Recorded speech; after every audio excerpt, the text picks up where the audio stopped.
our past, and also then knowing where we're going. So that's why we're looking backwards, 80s, and then moving forward as the days go forward. And we cannot have a better speaker to summarize all that for us than our kickoff keynote speaker here today. We are really excited. Many of you who have been involved in our campaigns each year and make noise on social media might very well know who she is. And she has been a trailblazer for equality and inclusion for people with disabilities.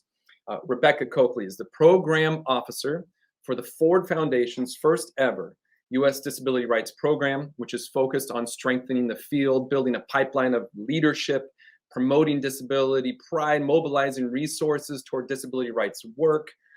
She also serves as the foundation's liaison to the President's Council for Disability Inclusion and Philanthropy. Prior to joining Ford, Rebecca was the co-founder and director of the Disability Justice Initiative at the Center for American Progress, where she built out a progressive policy platform that protected the rights and services of people with disabilities and what they depend on for survival, and finding innovative solutions like a proposed disabled worker tax credit and increased access to capital for disability-owned small business. She also stewarded a campaign that resulted in an unprecedented 12 presidential candidates, each developing a disability policy platform. I could go on and on and on talking about her, but I'm just going to go ahead and introduce her. Rebecca served in key policy roles at the Department of Education, Health and Human Services, and in the Obama administration. Please welcome the influential Rebecca Cokley. Thank you so much, Jordan. Hi, everyone. My name is Rebecca Cokley. My pronouns are she, hers.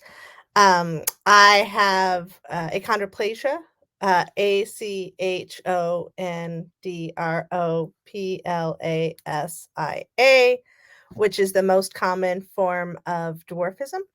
I was born in a family where my parents had the same disability that I did. I grew up in the Bay Area. Shout out to Burlingame. Also, shout out to Modesto, where my best friend is from.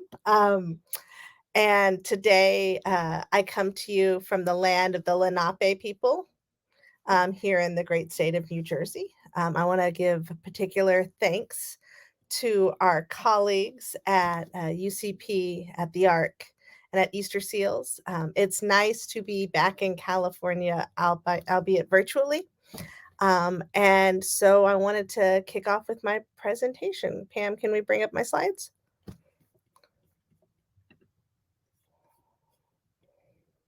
Awesome.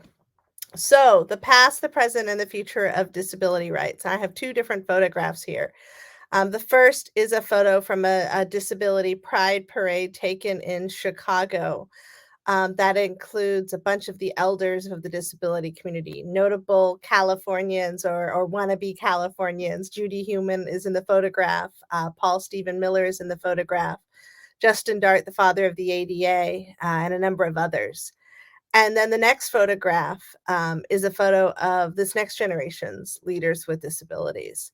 And I think it's really important to think about how our leadership changes and evolves in this conversation. Next slide, please. So I touched on this a little bit. I have a great job. I am the program officer for U.S. Disability Rights at the Ford Foundation. It's the first job of its kind. And it came out it was developed as a part of a reconciliation that Ford really did with the disability community. In 2016, our CEO, Darren Walker, issued a sort of a commandment that, command that Ford's funding go to promote the field of social justice. And I'm sure it won't surprise a lot of the folks here in the room. It was ABD, or all but disability. It focused on the LGBT community, on communities of color, on women, and other marginalized groups, but did not include people with disabilities. And as Jordan somewhat alluded to, I tend to be pretty active on social media, and a bunch of us trolled the heck out of the CEO and said, there is no justice without disability. You will never eradicate poverty as long as people with disabilities and their families are not at the table. There is no equality without people with disabilities.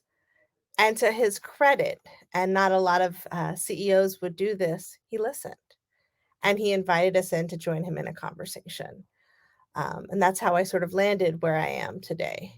I oversee a portfolio that gives away roughly $10 million a year to the cause of disability rights and justice, with a major focus on building the field of the next generation of disabled leaders and driving an economic justice agenda. I'm a 3-time presidential appointee. I had the pleasure of working for President Obama in the White House, where I served as the Chief Diversity Officer in the first term.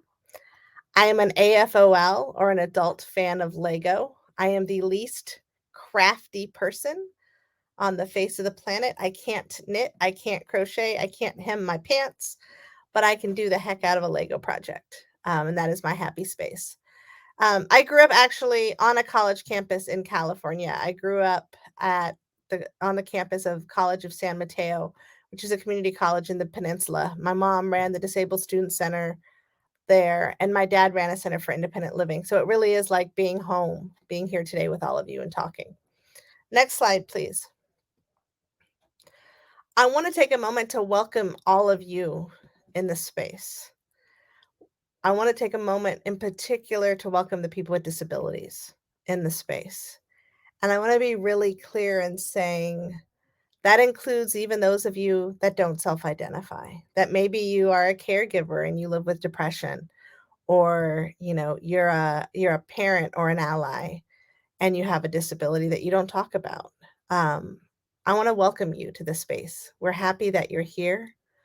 Our community is infinitely strengthened by the presence of all of you. And I look forward to working with you in this really important work moving forward. And the image on this slide is a picture of a road in a forest where the road diverges into 2 different paths. Next slide, please. So let's talk about the past a little bit, and we can go ahead and go to the next slide. Eugenics, institutionalization, and families. Oh my.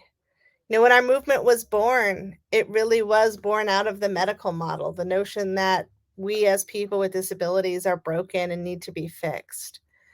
And we know that that's not the case. Foundations, including the Ford Foundation and many others, funded the Eugenics Movement, which was a very active attempt to get rid of people with disabilities, to say that people like us did not deserve to survive, let alone thrive and live in society. And really, institutions were the way. If you were born as a person with a disability, you were segregated. They did not want to see you on the streets. We had ugly laws and other legal entities that made it possible for people to force us out of society. The picture here is from the 1920s, and it talks about some people are born to be a burden on the rest. And that was really how people with disabilities were framed back in the early days of our movement in society. If we could go to the next slide, please. The emergence of family organizations like Easter Seals, like the ARC, like United Cerebral Palsy, really was revolutionary for our community. It drove the demand for deinstitutionalization. As a mom, I love that it was largely mother-driven. But what parents and families saw as they pushed for their loved ones to be able to stay at home with them was that there was not infrastructure. You could live at home, but there weren't accessible schools. There weren't curb cuts. There was not widespread information about social acceptance of people with disabilities. And so we still had a long ways to go. The creation of university centers on excellence and developmental disability by folks like Dr. Peg Giannini were really instrumental in helping people with disabilities get the health care that they needed outside of an institutional setting and in the community. And that's really important because at the end of the day, the reality is there is not a decision that disabled people or their families make on a daily basis that is not governed by the impact on our health care. So if we could go to the next slide, please. The present. We can go ahead and skip to the next one. Big wins in 2020, as Jordan mentioned. We were successful in getting a multitude of presidential platforms in the 2020 election to be inclusive of people with disabilities. Campaigns hired people with disabilities. We saw a multitude of chats with people with disabilities. I was actually just in a conversation last week with Secretary Julian Castro, and we were talking about how the day after, or the day he issued his disability rights platform, he called me and I was on an Amtrak train, and I didn't answer it because he has a phone number that starts with 210, and that's where my ex-best friend is from. So I didn't want to answer it, which is really kind of funny and petty. And so I sent the secretary to voicemail, and then he texted me and said, "Would you please answer your phone? I'm trying to reach you." And I did, and he said, "The platform's not enough. I want to talk to people. Who should I start making phone calls to? Let me hop on the phone. Let me hop on Twitter. I want to talk to the community and I want to engage with the community."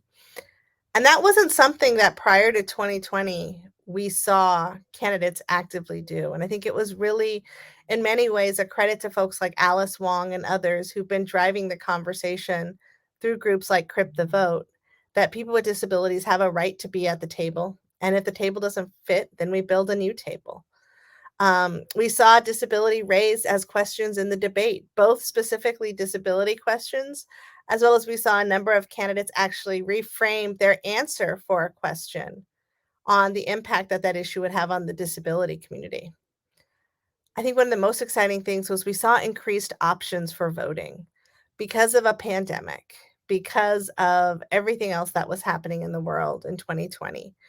We saw more ways and means for people with disabilities, for all people, to be able to vote. And as a result of that, we saw the highest numbers of voter turnout in United States history. And in many ways, what we know is true really did prove itself true. When you make voting more accessible for people with disabilities, it becomes more accessible for everybody. And this is the image on this is a person using a wheelchair inside a voting booth. Next slide, please.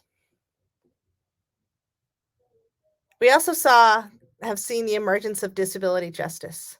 I think this is really important to say that disability justice is not just disability rights 2.0. It is not a rights-centered agenda. It's an agenda where the focus and the goal is, in fact, justice. And it centers communities of color. It centers the notion of intersectionality. It talks about how all of our liberation, all of our access is tied up in each other. And it was created by really amazing advocates at Sins Invalid in the Bay Area, including Mia Mingus, Eli Clare, Patty Byrne, and many others. And is a movement that is continuing to grow and evolve. And in many ways, I think it's very important that disability justice grow alongside the disability rights movement. I don't think we throw out rights because we still don't have access to all of our rights. But at the same time, I think it's really critical that we recognize that the achievement of rights is not enough for our people. And we need to continue to drive and stretch this movement, and who's at the tables making decisions, and who is being heard in such a way that we create a tent that is truly inclusive of everyone we're talking about when we talk about the beauty of the disability community. Next slide, please. This is a really important piece, I think, especially for those of us that are in the room today. Uniting workers and the disability community. For so long, there was this idea that someone had to be made poor. Either the workers, our home care folks, our personal assistants were asking for too much money, or people with disabilities were asking for too much money. And the reality is, and we have the data that tells us this, both sides are poor, and nobody should be poor. And so what this tells us is that the system isn't working. And we heard the governor talk about that, the need for increased home and community-based services. And what that looks like is centering on the bodily autonomy of people with disabilities, ensuring that we have the rights to talk about what our needs are, to define how we get those services, and define who provides them. At the same time, those workers that are doing that really important work need pathways for career growth. We need to move from operating from a place of scarcity to one of abundance. And I think one of the things that continues to really excite me is watching this next wave of family organizations, groups like Little Lobbyists and others, who are on the front line fighting the same fights that we've always been fighting, but are bringing new coalitions to the table, bringing new voices, new ways of organizing. It's really exciting to see. And I think changing the conversation from around care to one that's truly inclusive, that's inclusive of childcare. How do we make sure that our publicly funded childcare centers are inclusive and accessible for children with disabilities and for parents with disabilities? How are we making sure senior care is available because people with disabilities are living longer than they ever have before in the community? And so what does it mean to age with a disability where previously that wasn't a possibility for our folks? What does respite care look like? And so thinking about the care conversation across the spectrum and to what it means for absolutely everyone. Next slide, please. COVID and the disco. I use the term disco often to describe the disability community, A, because it's really cool, and B, um, because it gives us only 5 characters. And so if you're tweeting and your character count is at a premium, it's a heck of a lot quicker to type disco than it is to type disability community. I want to take a moment to acknowledge the fact that COVID was a mass disabling event. We're talking about a minimum of at least 10 million newly disabled people in the United States. The existing programs and systems, they were stretched before the pandemic, and now they're even more stretched. And we're dealing really with an unprecedented caregiver shortage.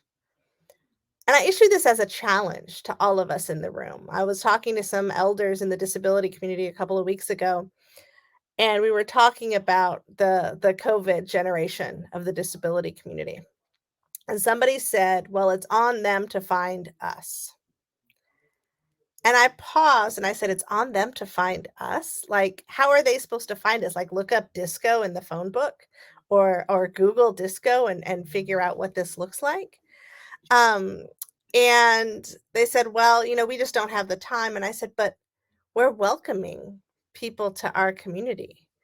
No one is going to tell them to find the disability community. So what does it mean today in terms of how we think about who our people are, that we make sure that we're creating a space that is meeting the COVID generation of people with disabilities where they are? I really believe that this is a place where our expertise is unique. We understand our rights. We understand the service systems. We understand how to fight this bureaucracy that we all have fought for years to get a baseline level of care that we need better than they ever will. And so what are we doing in our communities? What are we doing across the state level? What are we doing to really engage people living with long COVID? And I think that it is such a unique opportunity to highlight the expertise of the disco, to highlight how good we are at figuring this stuff out, because we've had decades of experience. In some cases, we've had generations of our families working on it. And to really create a community going forward that doesn't say, oh, you have this label, so you belong over here, or you have this label, so you go over there, but to actually say collectively, what does it mean to be invested in each other's liberation, to be invested in each other's survival in this space and this time? And also, many of the folks with long COVID had a disability prior to the pandemic and may or may not have identified. And so it even means working with folks like that to say, we're here. Our community is infinitely strengthened for your presence. What can we do to work together, and how can we help you in your journey? And you might be at a different place. You might not be ready to self-identify as a person with a disability. You know what? I don't care. Because what matters to me is that we work together to support you and to help meet you where you are as we go along this journey that's called life. Next slide, please. From weakness to assets. This is a piece of art done by a colleague of mine named Jen, who is the mom of an autistic son. And it's a blue brick wall with a black power fist raised up and the infinity symbol for neurodiversity that says Black disabled lives matter. and it has a listing of names: Freddie Gray, age 25, Keith Lamont Scott, age 43, Reginald Thomas, 35, Sandra Bland, 28, and a number of others. These are all names of people with disabilities who have been killed by law enforcement. And I think this is and on the Black Fist, it says, Black disabled lives matter. We have got to show up for each other. We have got to see the intersectionality of our movement. And by intersectionality, I mean the actual oppressions that we combat, whether it be racism or ableism or sexism or homophobia. We have to work for each other. We have to fight for each other on all of these issues, on all of these problems that our communities face, because that's the only way that we will solve them. And that means building a movement that is truly more inclusive, that centers disabled, Black and brown and LGBT and immigrant voices in a way that we never have before.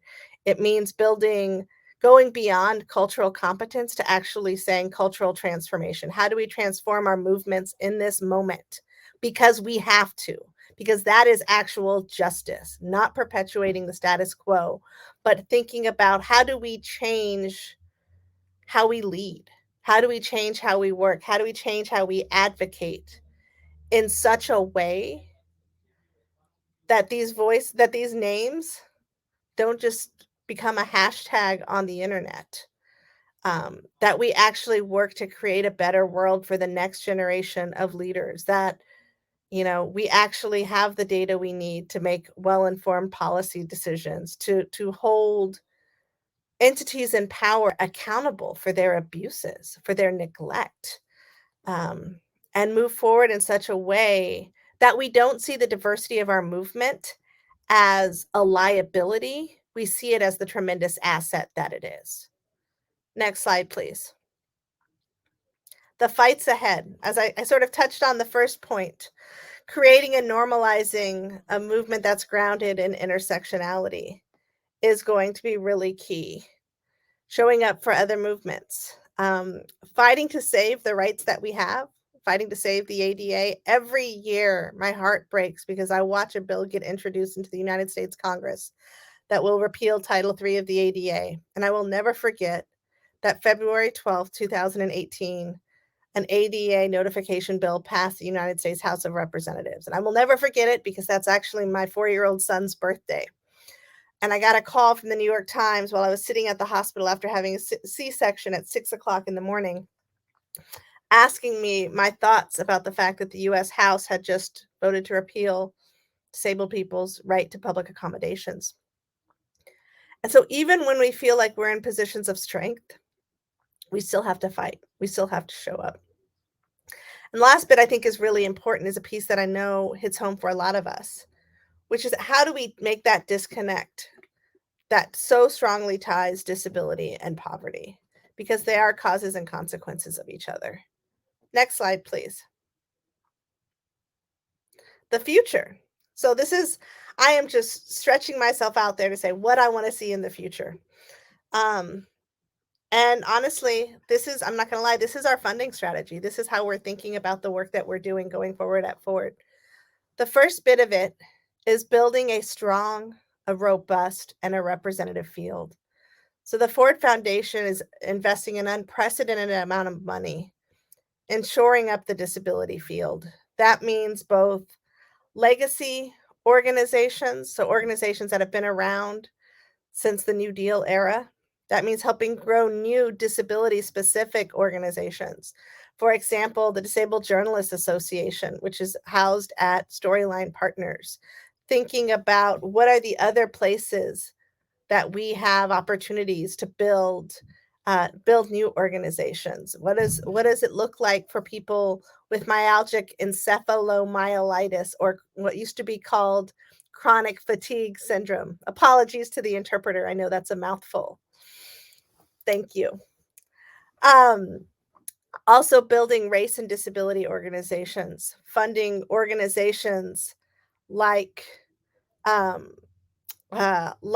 the Crushing Colonialism, which is the first Native-led disability justice organization, helping fund organizations like the Asian American Disability Initiative, which is a growing organization of AAPI disabled young leaders, helping support those organizations grow and thrive. And the last bit is the trade associations piece. Because of the fact that people with disabilities live in a state of codified poverty, where for people on SSI, you can't have more than $2,000 in a checking account. You may not be able to live on your mom's couch. You sure as heck can't get married. All of those things, all of that economic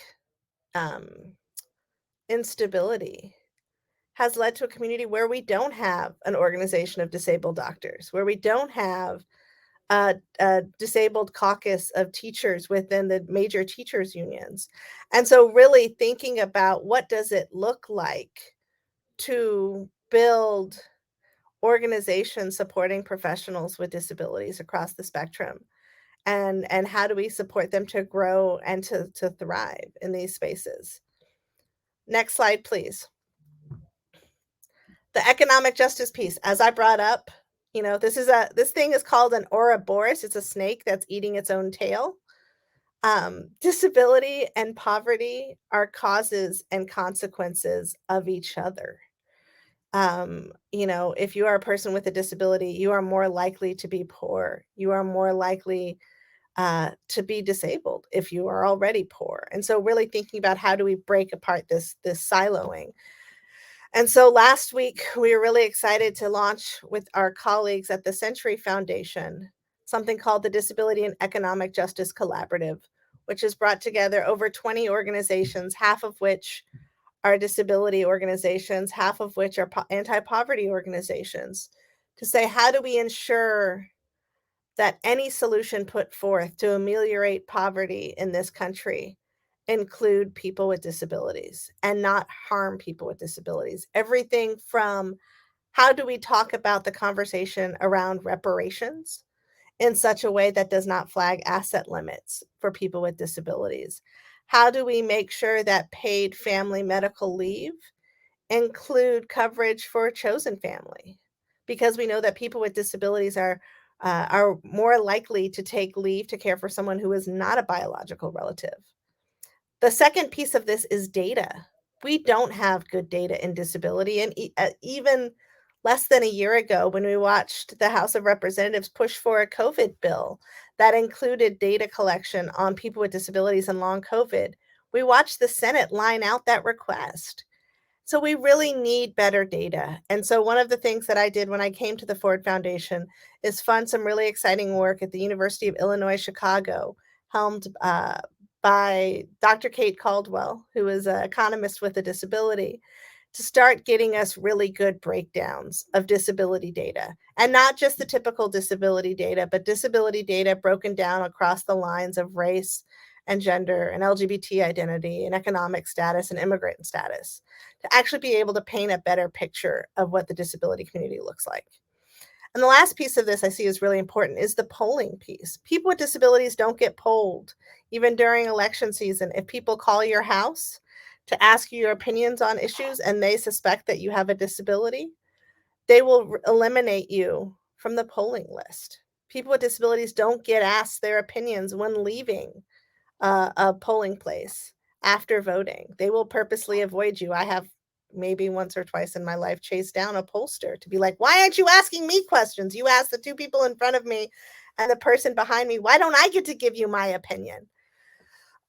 And that isn't the case. And so when I got to Ford, I wanted to find out what the opinions were about the issues that matter to people with disabilities. I wanted to find out if baby boomers without disabilities were comfortable going into nursing homes post-pandemic, knowing that the pandemic was started because of a lack of infection standards in the disability space, or in the nursing home spaces. And so really pushing for good polling. And so we funded an organization called Data for Progress that hired an expert with a disability to actually build out a polling agenda there. Next slide, please. And shifting the narrative. This to me is one of the really exciting things. we are actually changing how disability gets talked about in the media in a multitude of different ways.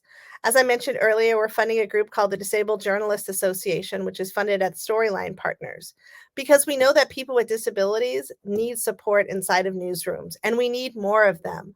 So that when stories get told about disabled people, it's not just about people with disabilities being taken to a prom, or it's not just about an activity where people with disabilities get chased by the cops. We're actually supporting disabled journalists telling the stories that matter to our community and telling stories that shift how people think about disability throughout the country.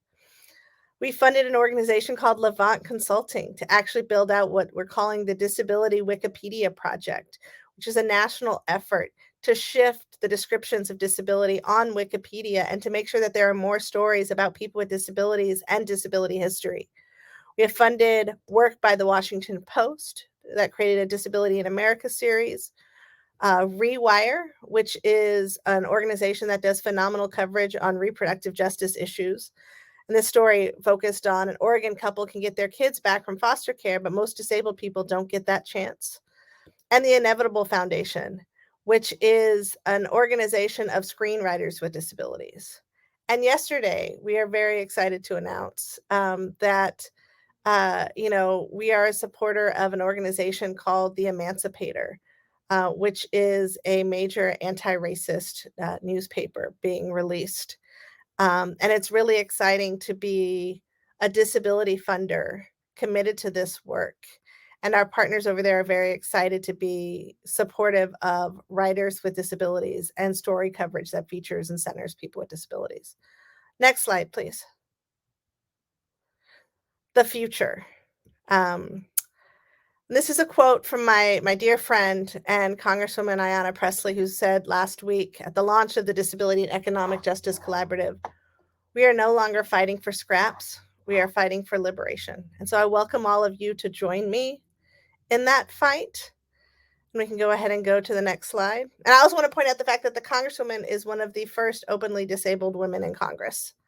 And is very open and supportive of engaging with the community. Here is my email, r.cokley@thefordfoundation.org, and my Twitter handle. I will say Twitter is much easier to reach me than my email because my inbox is a bit of a dumpster fire on a daily basis.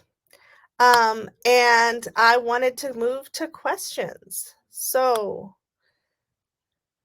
who has helped? Jordan's back. Jordan, where's the hair? I know, I ditched it. I moved on from Back to Our Future to Miami Vice all of a sudden, I switched my 80s role, my 80s theme here today. Don Johnson called, he wants his wardrobe back. Right? I had to look it up. Was it a pink shirt or a turquoise shirt? What was it? I think he did both. Are you living on a boat and do you have a crocodile? That's the One question day. I have for you. Yes, we're talking about, that's my future vision goal right there, is just to have the crocodile and a boat in the Miami Bay. Yes, yeah. Rebecca, that was awesome. Thank you. There's so many comments about that people are loving this. A question from Julia. How can we better close the gap in the poverty and disability population? Maybe what can individuals do and or organizations? I think there's a number of things that we can do. The first of which is really push for the much needed reforms around the elimination of the subminimum wage and the elimination or the increase in asset limits. And this one's tricky because we really have to do them together.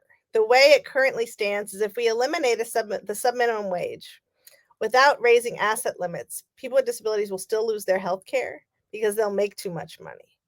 And so how do we collectively talk about the right of disabled people to make living wages, to be able to save money? When I talk to non-disabled people and I explain to them that we can't save money if you're on SSI, they're blown away. And everybody should be upset about this. But at the same time, we also need to acknowledge that for some people with disabilities, this transition is not going to be an overnight, snap your fingers, and it's an easy thing.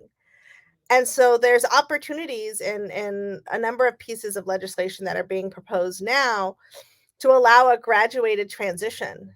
The reality is these programs have existed for over 80 years, and giving them 6 more years to transition, I feel a certain way about it. The petty in me is like, really, you've had 80 years to get it right and you haven't yet. But if it takes 6 years to create a system to move people with disabilities into fair, fully paid, integrated employment, I'm completely supportive of that. I think it's something we have to talk about, though, a lot more, because it still is one of those things that most folks don't know about. I think continuing to talk about the inequality around marriage for our folks, talking about, the types of jobs, the fact that as people with disabilities, we still have to fight the 8 F's of disability employment: food, filth, fetching, folding, festive, friendly, food, filth, fetching, folding, festive, friendly, and oh my gosh, I forgot the 8th one. Yeah, there's 8 F's of disabled employment, and they're all not great. They don't give us much choice, and I think that's the other piece, is how do we continue to talk about the right and freedom of people with disabilities to choose the kind of work that we should have? Awesome answer. I'll remind people we have a few minutes. If people want to post a question in the chat right there, you can. Another question came my way. You can answer that one first. Go for it. Have I thought about introducing the person-centered approach to both disco and normal communities? By person-centered approach, I suspect that you mean the notion that we center disabled people in these conversations. The One of the things that I think is so powerful about the disability community and why we have a culture when people are like, what's the disability culture, is because we have always shifted how we talk about ourselves. From the early days of organizations being built, from the conversation around people first versus identity first. As a person with dwarfism, as a little person, I tend to use identity first, um, because that's what my parents used. We used little person or we used dwarf. That was the terminology we used. I have such respect for people first language, though, because most people don't realize the history of it came out of people with intellectual and developmental disabilities kicking out non-disabled people at a conference in Europe back in the 70s and saying, we want to choose how we define ourselves. And while it's not a framing that I use, um, I think its revolutionary tradition is so important to the cultural history of the disability community, the right to choose how we define ourselves amongst ourselves, separate from non-disabled people, that it really deserves recognition, even as people are sort of evolving how they talk about things. Disco does center people with disabilities, and I think one of the reasons that we also use it is because of how broad our community is. Our community is, and it's not just one disability community. There's millions of disability communities under this tent.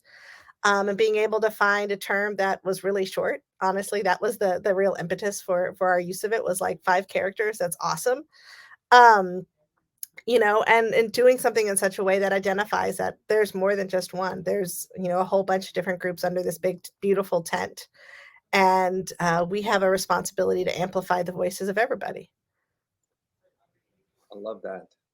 I had a question come my way. Well, that one's a better one. I think that's a really specific one. Would an employment services organization qualify for funding from the Ford Foundation? If so, how would we go about applying? Love your statement on the 8 F's of disability employment. Would love to see California specifically more funding go to customized employment to get out of that model.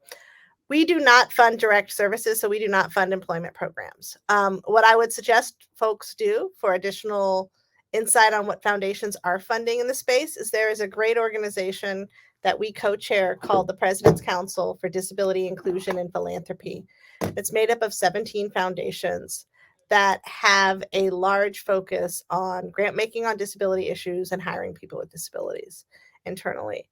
And each of those foundations has a different focus. And so while we're not focusing on direct service and funding, we don't fund any direct service programs. A majority of our work is directly around developing advocates and leadership development, or policy advocacy. There are programs that do, there are funders that do, and the President's Council is a great place to start to look for potential funders. And I do think that customized employment is a real unique opportunity to move the employment needle for people with disabilities, just as I think telework is. And, watching non-disabled people discover telework, like they Columbused it really great. They like stuck a flag in it and we're like, look, telework, we discovered this after we'd been asking for it for 30 years, was really cute. And watching the world move back to that overnight is honestly kind of scary for a number of people with disabilities. So I think continuing to think about what our employment innovation looks like. We talk a lot about how most of the innovations in education come out of special education. We need to equally be thinking about what kind of employment innovation there can be that we can pull out of the disability community. Another question I had as our time comes to an end is, what advice would you give someone who is just starting their advocacy journey and joining the movement? Welcome. We need your leadership. You're already a leader by being here. Our movement was built on the backs of its young people. No matter what anybody ever says, Deaf President Now, the 504 sit-ins, all of that, the major uprisings in the disability rights movement, major pieces of legislation, nothing would have ever been achieved if it was not for our young leaders. And so I welcome you to this space. I grew up in the advocacy space. I would tell you to find the issues that you care about and learn everything you can about them. My first job in the community was actually, I worked for my congressman. I volunteered as an intern for Congressman Tom Lantos, who was the only member of Congress that was a Holocaust survivor. And even as an intern, I remember him dropping this huge document on my desk one day, and it was an early draft of the United Nations Convention on the Rights of People with Disabilities. And he was like, intern, I have no idea what this is. Please look at it. It looks awesome. Tell me what you think. And even from that age, being really interested, continue being engaged in conferences like this. Ask questions. Ask a lot of questions. The elders and the yelders, or the young elders in the community, we're here for you to ask things of, information, access to opportunities, guidance about decision making, figuring out what the heck you're doing with your life. Heck, I'm 43 and I still don't know what I'm doing with my life. And so I think there's a real great space for learning. And the California disability community in general has a history of supporting people that are new to their journey. And I'd like to believe, it's been a while since I've been back in the home state. It's been far too long because of COVID. I believe that still exists today. And so get some time in with folks, ask questions, and show up, and your path will form itself. And just remember that your path doesn't need to be the same as everyone else's. Don't watch Crip Camp and decide you need to be the next Judy Heumann. Be the next you, because that's what we need. We don't need 50 Judys. I love Judy. I will argue with her that we don't need 50 Judys. We don't need 50 Rebecca Coakleys. Like, be the first you and be the best version of that you can be. And we're here waiting for you. Thank you, Rebecca, for all you've done to continue to influence positive change for people of all abilities. And Rebecca is an amazing collaborator, has spent years educating, informing, and negotiating with policymakers. And what an amazing way to kick off a policy conference with somebody who is at the absolute forefront of policy discussions for the disability community, the DISCO, in DC and around. And we hope that we get to welcome you back to California real soon, Rebecca. One other thing I've enjoyed a whole lot is Rebecca and I share kind of this Gen X millennial crossover generation. So as we've prepared for this conference, talking about Back to the Future and all different types of things, we've had some fun conversations about our mini cultural experience growing up around the same time. So it's been a lot of fun. Thank you very, very much for joining us. Thank you so much. You have Rebecca's contact information, her social, her feeds, that you can keep in touch with her. Man, that was awesome. What a great way to kick things off.